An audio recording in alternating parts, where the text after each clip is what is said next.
আসলে সিওপিডি ছোঁয়াচে না, এটা ধূমপানজনিত রোগ।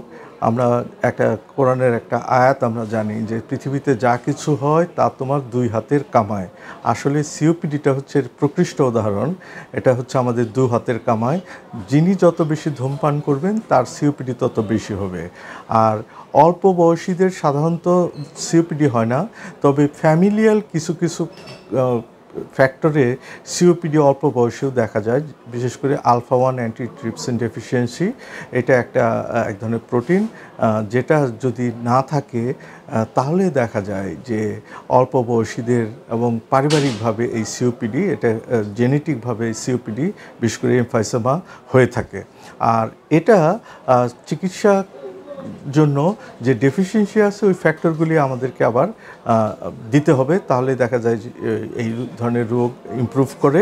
কিন্তু সিওপিডি হচ্ছে ব্যক্তিগত অর্জন, ধূমপান এবং পরিবেশ দূষণ, বিশেষ করে এয়ার পলিউশন, ডাস্ট, তারপর ধুলাবালি, ময়লা, অকুপেশন, যেখানে কাজ করেন কোনো ব্যক্তি, সেখান থেকে এগুলি পান। এবং যেহেতু আমরা জানি যে দেশে এক ধরনের উন্নয়ন যজ্ঞ চলছে, সেই উন্নয়নের অন্যতম মাসুল হচ্ছে এই সিওপিডি রোগ। যেহেতু বায়ু দূষণ বেড়ে যায়, ফলে এই সিওপিডিও এটা বাড়ে। এবং এই যে অকুপেশনাল সিওপিডি, অর্থাৎ কর্মক্ষেত্রে যারা বিভিন্ন গার্মেন্টসে, টেক্সটাইল মিলসে, বিভিন্ন জায়গায় কাজ করেন, সেখানেও কিন্তু সিওপিডি হতে পারে।